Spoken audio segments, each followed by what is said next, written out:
I had to try this new Fender model.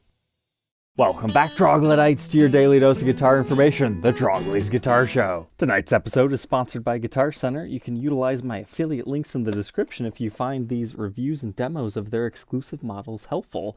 But tonight, I had to check out the new Sandblasted Stratocaster that's exclusive to them because I am a huge fan of Sandblasted. And nowadays, you've got so many different options from many different manufacturers. But I think one of the first ones I actually saw it from was PRS. They just recently had a fairly affordable lineup of those. Here's what my own personal Stratocaster looks like. That's right, the Gibson guy does have a Strat in his collection.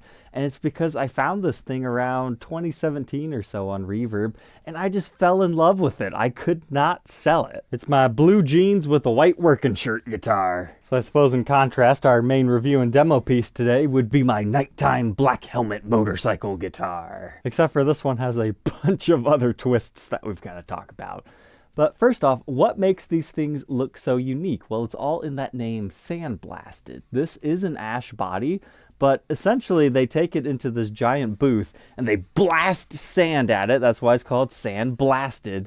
And it removes some of the wood right here. So all the grain that you're seeing, whereas you normally don't feel it too much, this has a big texture to it.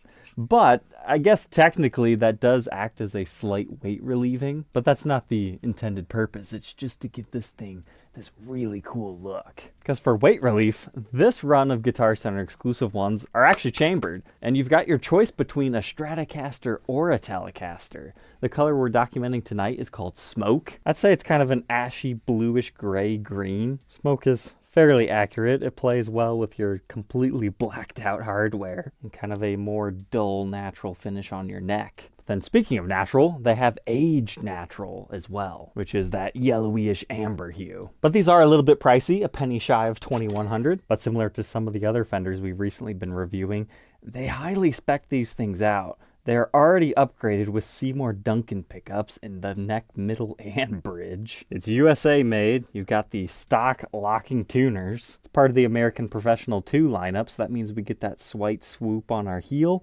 But my favorite feature about this is, yes, it's a hardtail. Now to some that might be a downfall, but I like set guitars. I don't like dealing with trem systems and all those other crazy shenanigans on the back. So if you feel like me, that's something you might enjoy about this new series. I've always felt that there's not enough high quality hardtail Strats out there, so that was a cool spec to see. And then if you're wondering why your neck is a little bit darker, like we mentioned earlier, that's because this is a roasted maple neck. So that means the maple wood has been specially dried. So in theory, you should have to adjust your truss rod a little less often. It's less susceptible to things like fret sprout. They've tried to take as much moisture out of the wood as possible, kind of make it like an old guitar. That's essentially the highlights of the guitar. Don't worry, we'll tear it apart, see if we notice anything else. But also, at that premium price, you get a hard shell case. It's one of those really nice TSA latched ones. I was happy to see that. You don't always get that anymore. Of which I've got to say, Fender, I like the new material you're using in your cases. It has an interesting stripy pattern to it. I've not personally seen that before. Ah, cool. They're making them in Vietnam. Previously, it was China. If you're watching this episode in the future, though, please keep in mind they are constantly changing who manufactures their cases. And sometimes they have multiple runs going at the same time just to fulfill the demand for all their new guitars. But as far as case candy, we have a hang tag with our serial number on it, Fender online lessons. We do have Schaller strap locks in the case. I did not notice that, but yeah, sure enough, Schallers, as well as some Allen wrenches for setups. Fender owner's manual, bonus sticker, and the ever-important COA. If you think you're missing it, usually it's just hiding in this booklet, and all that sleeps inside your Fender zippered pouch. So yeah, that's a lot of stuff to take in. They just modified everything, but how does it feel? It's really light. Like, even for a Stratocaster, this body weighs hardly anything. If anything, I would say the neck feels more solid in that aspect. But this is satin finish, nice and smooth. That's usually how the Sandblasteds are done. That way you get to feel it. But even the neck has that nice high quality satin feel to it. Now this will buff up over time, but I'm thinking I'm going to like this a lot. Or maybe I'll plug it in and won't like the tones. That's the beauty of the show. we'll figure it out together so you don't have to spend the money to figure it out. Let's go ahead and throw this one over onto the workbench to take a detailed look at its parts and specs, and then we'll get to that playing sample.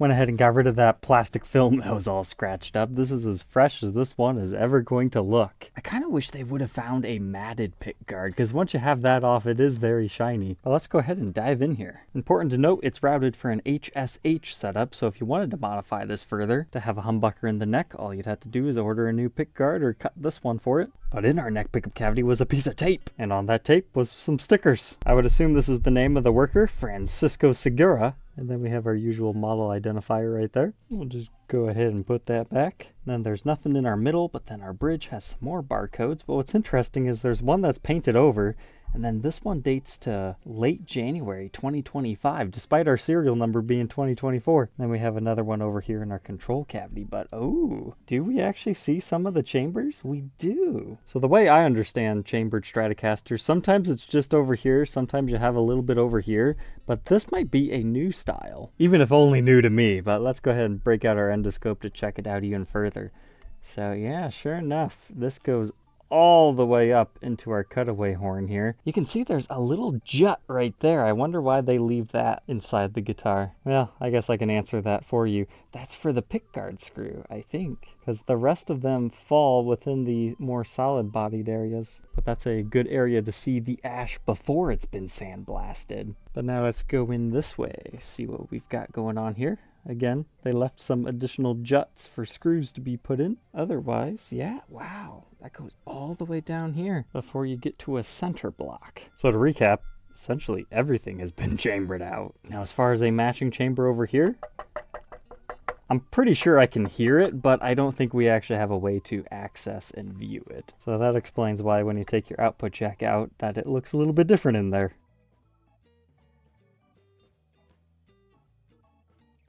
But if you're curious what model of Seymour Duncans we're rocking, it's a pair of SSL 6s in the neck and middle position with a complementary TB4 in the bridge. Something important to note about this, if you want coil splitting, you would just have to install a push-pull pot or a mini toggle switch, because you do have the splitting wires right here. They've just been taped off by the factory. But for your tone pots, you have one that's 250K and then the other one's 500K. That's because this is dedicated for the bridge, which is the humbucker stock, and then this is for the single coils. But I would say the wiring looks nice, neat, and tidy. As far as the outside of the pickups, they're all black. Now, stock from the factory, it does say Seymour Duncan over here, but I thought if we're gonna black something out, we might as well black it out. So I went ahead and erased that. Now, if you get it in the light just right, you can still see some of it and some of the polishing scratches that occurred while doing that.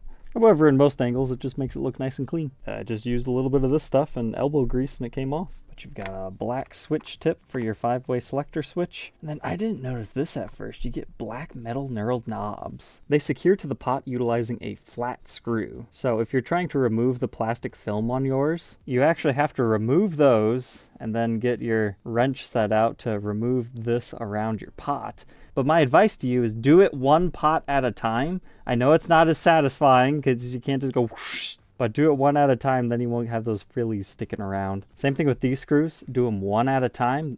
That way you don't have to take everything out. But if you're curious what this kind of diamond etch pattern is, that's the knurled part of the knob. It gives you a little bit of grip with a flat top. And in case you missed it, even the screws that secure the pickguard are black. They were dedicated to the theme. Well, let's see what kind of Seymour Duncans these are.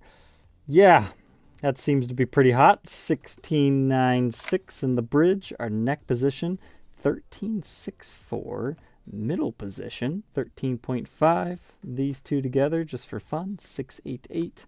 And the same thing over here, 7.63. Seymour Duncan advertises them as a custom flat Strat pickup that's overwound with medium output, intended for beefing up guitars with lighter strings and flatter fretboards. We'll have to hear how that sounds, because I believe they're going for a more modern hard rockin' approach. But here's a look at our saddles. They're nice and rounded over. They're not going to be too sharp on you, but no trem system on here, which makes restringing, tuning, and all that other good stuff much easier. But it's more than that on a Stratocaster, because you now have a completely different guitar that's not routed out the back. However, it's also been chambered, so I don't know if that argument works on this particular hardtail. But I do like the way this looks. I got a pretty cool, very evenly wood-grained example. However, that's the cool thing about sandblasteds is they're all a little bit different. I like the ones that have a little bit more ringiness to them, but this one is so uniform. I like it. And hey, there is a little bit of what I was looking for right there.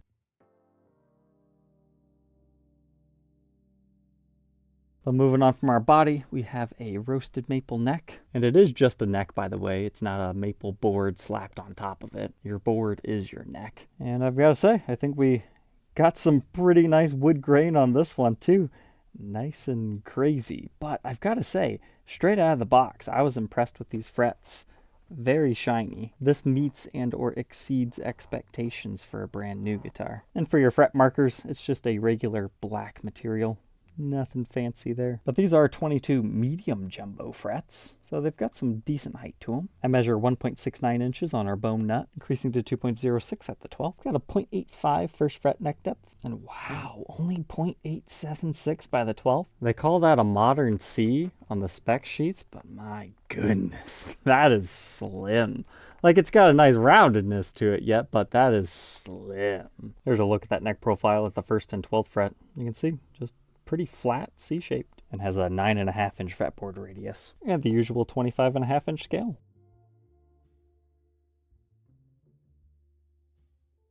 But now our headstock. One of the things I like about my Sandblasted is I buffed up my satin finish on my fretboard to be slightly glossy, but from the factory the headstock was gloss, whereas just like we're reviewing today, the back of the neck is still a gorgeous satin even 12 years later. I decided to leave the fretboard alone on this one, but I thought it'd be fun to test the durability of our satin finish. So I went ahead and did my polishing to it to give it a semi-gloss treatment. So now it kind of matches the shininess of our pickguard now that the film has been removed. Although with that roasted maple neck, honestly I wouldn't suggest doing it because it just doesn't really change the appearance that much unless you hit the light on it. But if you were worried about this buffing up too quickly, I really wouldn't worry about it too much. This actually took a lot of elbow grease to even get it this shiny. But here we can see the walnut wood that caps off our truss rod route. And we've got our Fender decals up here, as well as the body one. We've got a single string tree that's also ebony. And then let's take a look at our tuners. I had to pop these off to do the full treatment. So the way these secure to the back of the headstock is you might be like, hey,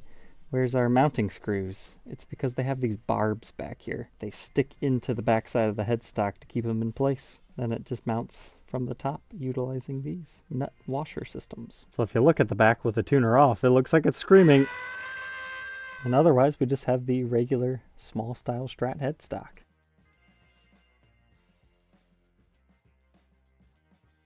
And now that I've got it all strung back up, it's really important to check fenders for neck alignment. And I would say this one looks good. So that's a well-routed neck pocket. I'm not going to mess with it. Because sometimes these things will shift in transit and you got to nudge them a little bit. Other times it's they didn't route them properly. But looking back here, we can actually see it's at least a two-piece body. And if you're curious, how in the world do they chamber a Stratocaster body? There's no way they can do it.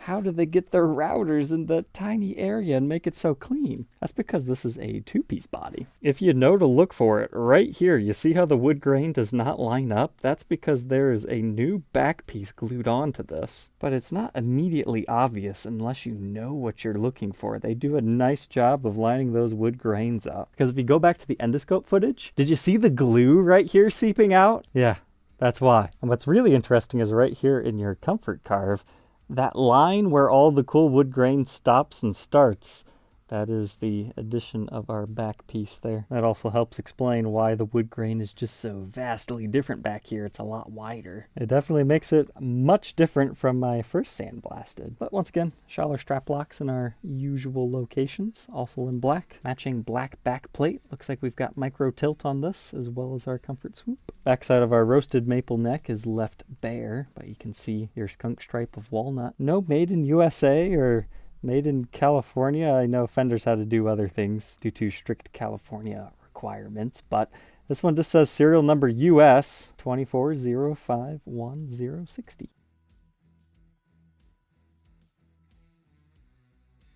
As far as our quality control analysis, I would say this is nearly flawless. If you want me to be nitpicky, there is a little bit of contamination right here in our finish. That is not wood grain, that is something in there. But otherwise, I don't really see any faults. Okay, I take that back. I found 2 paint contaminations. This one's a little bit more of an eyesore. There's a bit of a pimple on our headstock up there. That's a bit of a bummer. And if you're curious to the weight of this one, it is 6 pounds, 12.2 ounces.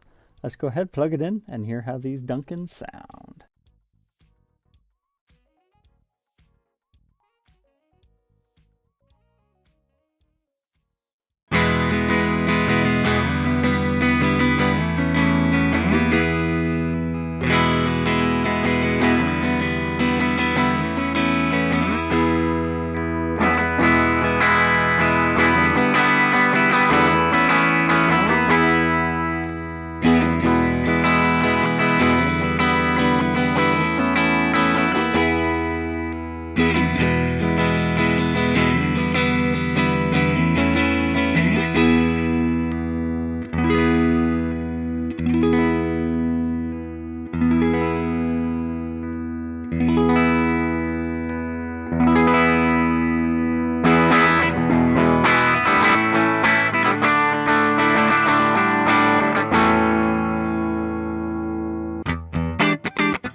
An interesting tonal combination. I can see what they're talking about, fattening up a Stratocaster. It doesn't quite have the same flavor as a regular Stratocaster. Whereas the middle pickup is a little bit more familiar.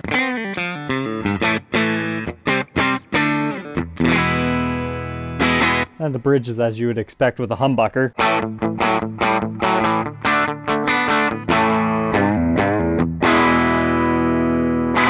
But our middle positions sound about right.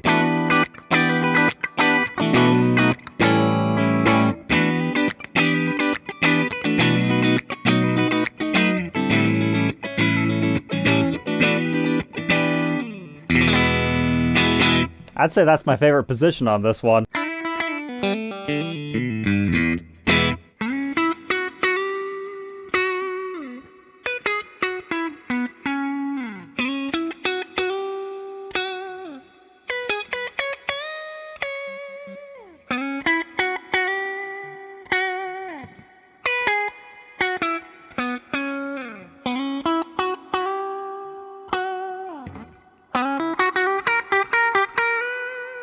And now just for a quick comparison's sake, as compared to a regular setup Stratocaster.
There we go, that neck pickup's coming to life a bit.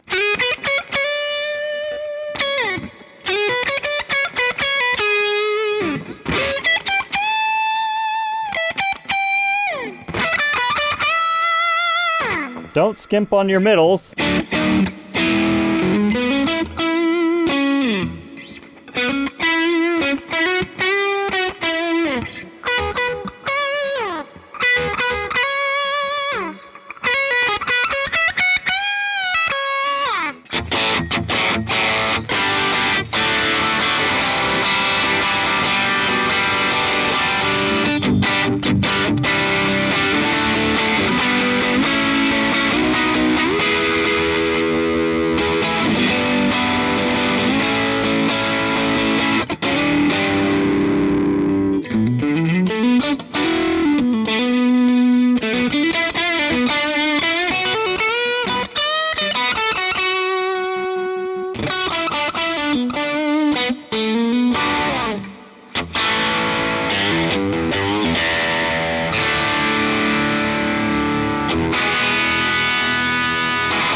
This certainly does have a certain shrillness to it,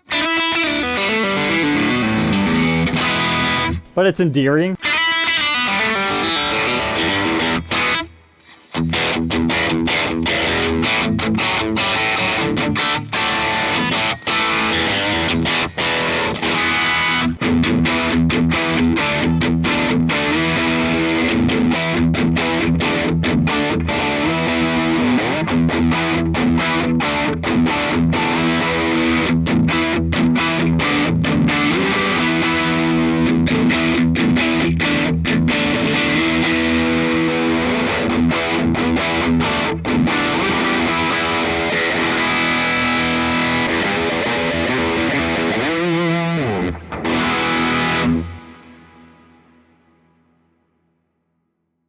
So there we go, Guitar Center's new exclusive Fender Sandblasted American Professional 2 Stratocaster. What are my final thoughts? Things to know going into this. It has a more modernized pickup set. If you're looking for that classic twangy Stratocaster, nah, definitely not. This has a more full round sound. So if you're looking for those kinds of tones, I think you're going to enjoy the upgrades that they picked out. For me, I kind of like the noisiness of a regular Stratocaster, and when I pick one up, I like them to be a certain way because I've got tons of Les Pauls and stuff to cover the dark. But if you don't have that, I think that's where this would shine. But as far as the specs and the feel, I just love the way the Sandblasted feels when you're playing on your hand. It's smooth, but not too smooth. You got the wood grain to slow you down in a good way. Makes you feel like you're one with your guitar. But the neck is very slim and super flat feeling for me. So hopefully this review helps you make an informed decision. And again, if you decide that you want to buy something from Guitar Center, not just this guitar, any guitar, please use my affiliate links in the description because that tells Guitar Center, hey, keep working with Trogly so he can review the cool guitars. But all right, Troglodytes, I hope you enjoyed, and we'll catch you tomorrow on the next one. Take care.